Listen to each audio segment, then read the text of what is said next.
모든 소유를 보내었더라. 아멘. 예, 오늘 창세기 12장부터는 창세기의 전환이 국면되는 그런 이제 시작점입니다.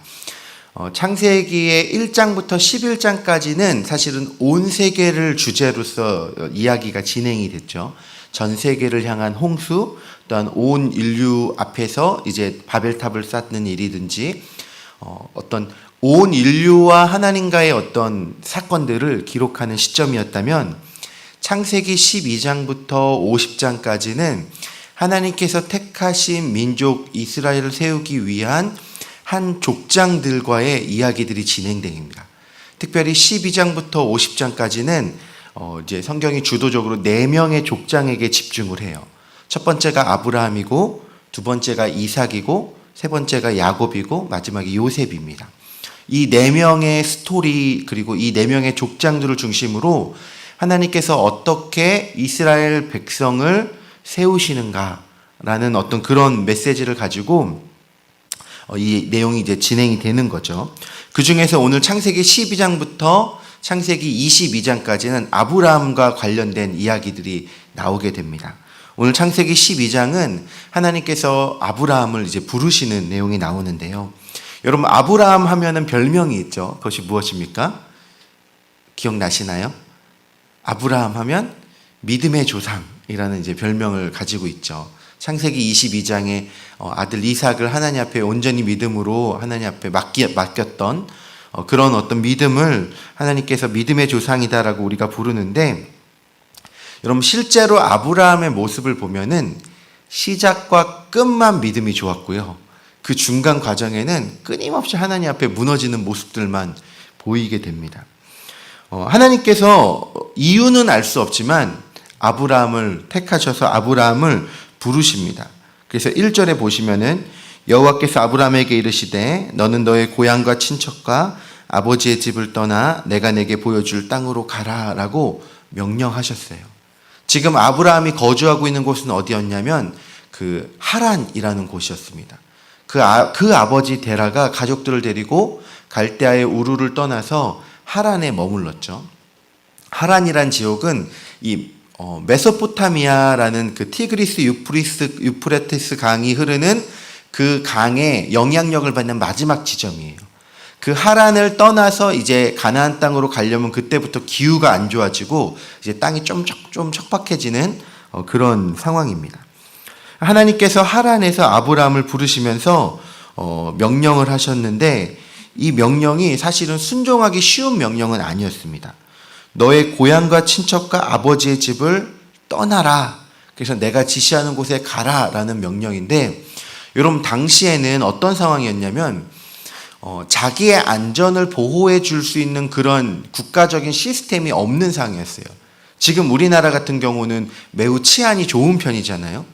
이렇게 사건 사고도 없고, 만약 어떤 일이 벌어져도 경찰을 부르거나 어쨌든 우리의 어떤 안전을 홀수할 수 있는 여러 체계들이 갖추어져 있는데, 이 고대 근동사회 당시에는 그냥 누군가 와서 나를 죽이고 내 재물과 가족들을 뺏어가면은 어떻게 아무에게도 호소할 수 없는 상황이었죠. 그러다 보니까 사람들이 자기의 안전을 어떤 방식으로 유지해 갔냐면 친인척들끼리 모여가지고 집단 부족을 이루고 사는 거예요.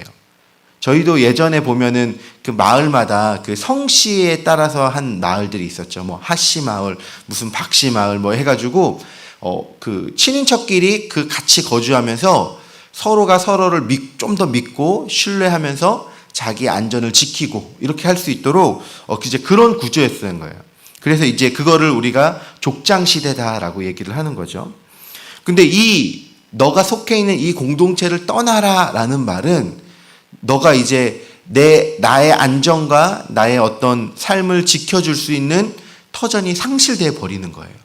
더군다나 이때는 여러분 자기의 생활의 반경이 넓지 않았어요. 그 족장 시대에서만 살아갔단 말이에요.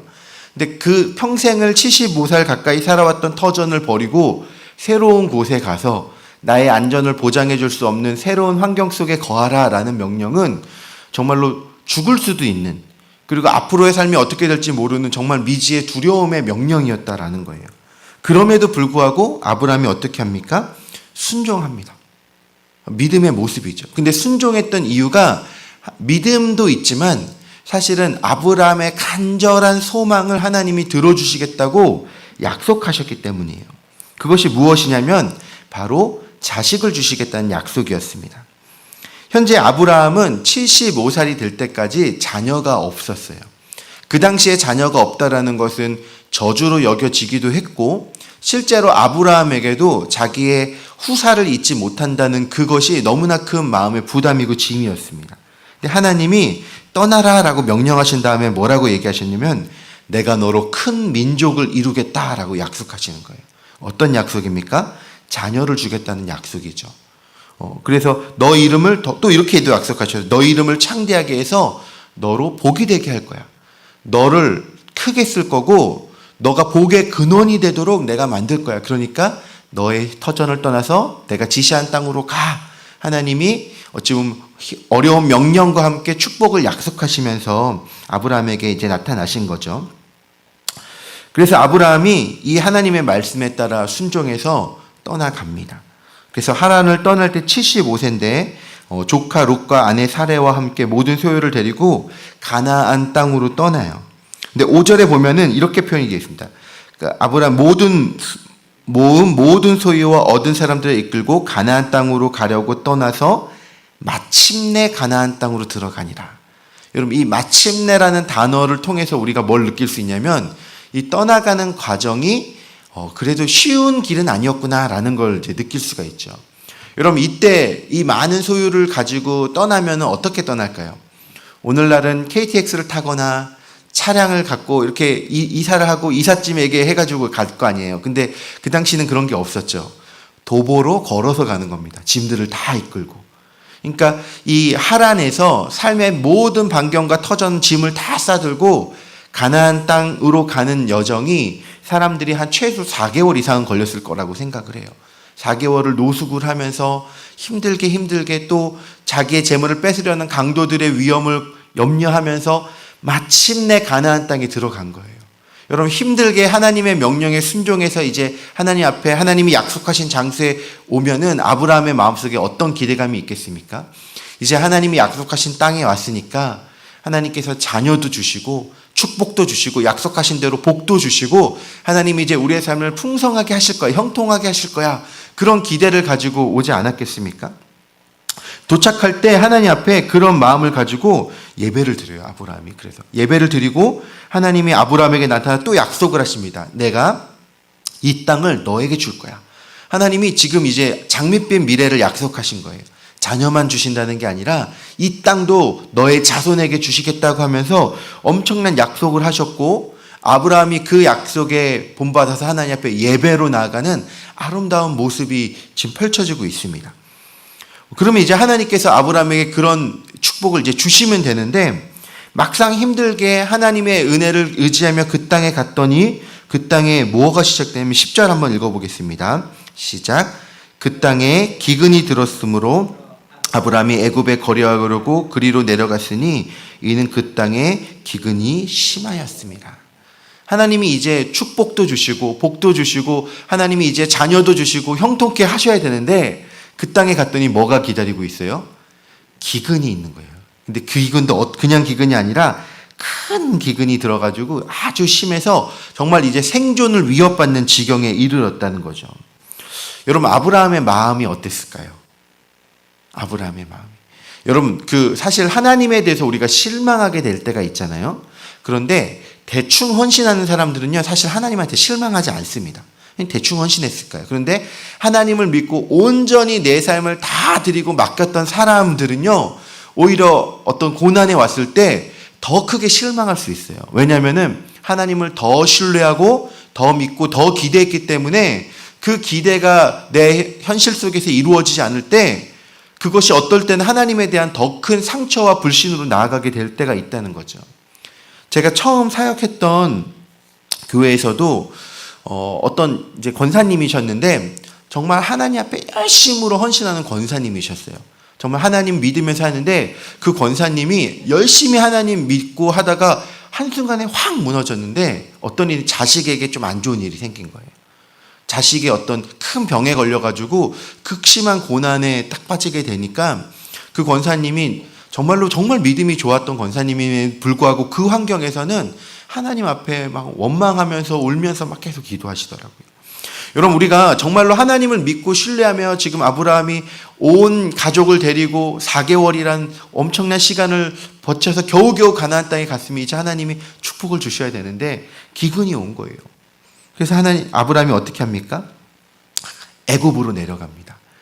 다시 하란으로 가기는 너무 힘들고 그 당시 그나마 먹고 살기 좋았던 애굽 땅으로 내려가게 되는 거죠. 근데 애굽에서 또 어떤 일이 있게 됩니까? 아브라함의 아내 사레가 너무 예뻐가지고 거기서 또 그로 인한 문제가 생기는 거예요. 이것도 어찌 보면은 그 당시 이때 사레의 나이가 65살입니다. 근데 이때는 좀 노화가 아주 천천히 왔던 것 같아요. 그래서 65살의 아브라함의 아내를 보고 애굽에 온 땅의 사람들이 너무나 미인이어서 다 소문이 나고 심지어는 바로 왕이 그 아내를 데려갑니다. 근데 이것을 아브라함이 예측하고 있었어요. 그래서 아내한테 뭐라고 합니까? 내가 너 남편이라고 그러지 마라. 그러면은 사람들이 날 죽이고 널 데려갈 것 같으니까 나를 위해서도 너를 위해서도 나를 네 오빠라고 얘기해라. 라고 어찌 보면 매우 비겁한 모습이죠. 그렇게 해가지고 자기를 오빠라고 속여가지고 아내를 이제 바로 왕한테 뺏기고 그렇게 된 상황이에요. 여러분, 아브라함의 마음을 한번 생각해 보세요. 하나님이 약속했잖아요. 하나님 먼저 와가지고 자녀 주겠다. 축복 주겠다. 내가 이 땅도 주겠다 해가지고 순종했더니 어떤 일이 벌어진 거예요? 지금 갔는데 고생은 고생대로 하고 아들은 아직 안 낳고 아들을 낳아야 될 아내는 지금 누구에게 뺏겼어요? 바로에게 뺏겼고 자기 삶의 터전도 다 했고 그러니까 아브라함의 입장에서는 너무나 당황스럽고 하나님이 원망되는 상황에 지금 처하게 된 거예요. 여러분, 그런데 그런 상황 가운데 하나님께서 개입하십니다. 개입하셔서 어떻게 되냐면 바로 왕에게 꿈에 나타나셔서 막으세요. 그리고 바로 왕에게 혼을 내시면서 너 그 여인을 건드리면 아마도 뭐 죽을 거야 라고 아주 위협을 주셨던 것 같아요. 그래서 바로가 놀라가지고 아브라함을 다시 불러가지고 너 왜 나를 속였냐? 너 때문에 내가 죽을 뻔했다. 네 아내 다시 데려가. 그리고 너의 재산들 가지고 다시 너 이 땅을 떠나. 라고 해가지고 아브라함이 다시 가나안 땅으로 떠나오는 내용이 창세기 12장의 내용입니다. 여러분, 이 내용을 보면서 우리가 생각해 볼 수 있는 거가 무엇이냐면은 하나님은 왜 그 땅에 기근을 주셨을까? 그래서 왜 아브라함이 애굽으로 가게 하셨고 애굽에서 또 아브라함이 바로 왕에게 아내를 뺏겼다가 다시 찾게 되는 그런 일들을 경험하게 하셨을까라는 점입니다. 여러분, 마태복음 29장에 보면은 참새 한 마리가 떨어지고 떨어지지 않는 것도 하나님의 허락이 없으면 이루어지지 않는다라고 하셨거든요. 그러니까 우리의 삶에서 일어나는 모든 일에 우연은 없고 모든 일이 하나님의 주권적인 인도하심 가운데 있는 것인데 그렇다면 우리의 삶 속에 이루어지는 이런 고난의 문제들, 어려움의 문제들을 우리가 만나게 될 때 그것이 어떤 의미인가를 해석해 보는 게 매우 중요하다라는 거죠. 고난은요, 그 고난 가운데 있는 하나님의 뜻을 해석할 때 그것이 우리를 위한 훈련이 되는 거예요. 여러분, 하나님께서는 사실 아브라함을 이런 과정을 통해서 이런 과정으로 하셨던 이유가 있습니다. 그것이 무엇이냐면은 하나님은 아브라함을 통해서 어떤 것을 이루려고 하시냐면 온 민족을 위한 공동체를 만들기를 원하세요. 아브라함이 하나님을 온전히 믿어서 그 믿음으로 세워지는 이스라엘 공동체를 세우길 원하셔서 그 시작으로 아브라함을 부르신 거였거든요. 그러면은 아브라함의 믿음이 하나님을 향한 온전한 믿음이어야 돼요.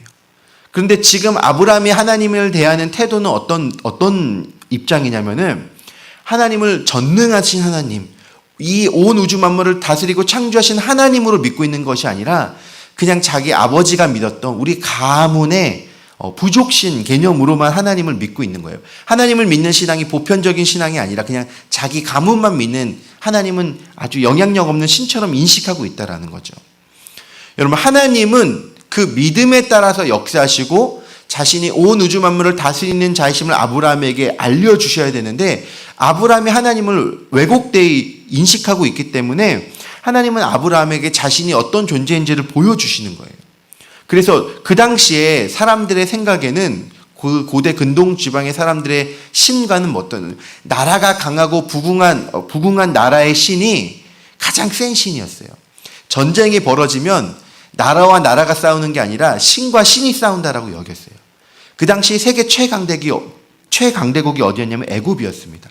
그러니까 애굽의 최고의 신, 태양신, 그 태양신의 아들이 바로인 거예요. 근데 하나님이 지금 뭘 보여주시냐면은 그 세계 최고의 신의 바로마저도 하나님께 굴복해가지고 하나님 앞에 순종하는 모습을 아브라함에게 보여주시면서 아브라함에게 뭘 가르치고 있냐면 내가 태양신보다 바로보다 더 강하고 위대한 온 우주를 다스리는 참된 신이야 라는 것을 지금 아브라함에게 가르치시려고 하는 거예요. 이것을 위해서 어찌 보면 아브라함이 애굽에 갈 수밖에 없게끔 기근도 허락하신 거고 그곳에서 아내를 빼앗겼다가 다시 찾는 그 일들을 통해서 지금 어찌 보면 아브라함의 믿음을 온전한 방향으로 세우는 과정이라는 거죠. 여러분 우리가 인생을 살아가면서 때로는 우리 인생에 이해되지 않는 고난과 어려움의 때를 맞이하게 될 때가 있습니다. 우리가 죄를 짓고 잘못을 해서 어떤 고난을 당하면 이런 잘못 때문인가 보다라고 생각할 수 있는데 그렇지 않음에도 불구하고 하나님을 열심히 믿음에도 불구하고 우리 인생에 고난과 어려움이 찾아오게 될 때도 있어요. 그런데 그런 고난에는 하나님의 이유가 있다라는 것입니다. 하나님께서 어떤 영혼들을 훈련시키고 세우고 다시금 하나님 앞에 더 아름답고 온전한 믿음으로 세우기 위한 그 훈련의 과정에서 그런 고난을 허락하실 때도 있다라는 거예요. 오히려 하나님은 하나님이 택하신 사람들을 온전히 세우기 위해서 항상 그 사람들에게는 광야와 고난을 허락하셨습니다. 아브라함만이 아니라 다윗도 그러고 수많은 성경의 인물들을 보면 다 그런 광야의 시간들이 있었어요. 여러분 어찌 보면 지금의 삶이 그 광야의 시간을 통과하고 있는 분이 이 자리에 계실 수도 있습니다. 이유는 알 수 없지만 하나님 앞에 하나님 믿고 나아가는데도 뭔가 인생이 뜻대로 풀리지 않고 고난과 어려움과 여러 가지 문제로 정말 하나님 앞에 울면서 기도할 수밖에 없는 그런 환경일 수도 있습니다. 그렇지만 그 가운데서도 우리가 해야 될 것은 무엇이냐면은 하나님을 신뢰하며 믿음으로 견디는 거예요. 믿음이 견딘다는 의미가 있습니다. 그리고 그 속에서 하나님이 왜 이런 과정을 허락하셨을까? 이 과정을 통해서 하나님이 나를 어떤 모습으로 변화시키려고 하시는가를 기도하면서 하나님께 질문하면은 하나님이 가르쳐 주십니다. 이것을 위해서 이런 과정을 겪게 하셨구나. 여러분 그걸 깨닫게 되면요. 그 문제가 어느샌가 지나가게 되어버리는 거예요. 말씀을 마무리하겠습니다. 여러분 오늘 하나님은 아브라함을 택하셔서 아브라함이 하나님을 향한 온전한 믿음의 사람으로 세우시기 위해서 이런 과정들을 사실은 계획하시고 또한 인도하셨습니다. 우리의 삶 가운데도 찾아오는 수많은 어려움 가운데서도 그래서 우리가 중요한 건 뭐냐면 끝까지 하나님을 바라보고 신뢰하는 거예요. 하나님은 나를 왜냐하면 하나님에겐 약속이 있거든요. 하나님이 나를 어떻게 사랑하셨는지 우리를 위해서 자기 자신의 생명을 찢으시면서 독생자 아들을 보내주셨던 그 온전하신 사랑의 하나님께서 나를 버려두고 외면하지 않으신다. 그분이 지금도 나와 함께 하시고 동행하시며 나를 이끄신다는 걸 신뢰하기 때문에 우리는 하나님을 끝까지 바라볼 수 있는 거죠. 오늘도 그 약속으로 살아가며 주님과 동행하며 주님을 기쁘시게 하는 저와 여러분들 되시기를 주님의 이름으로 축원합니다. 지금 우리 말씀을 생각하면서 우리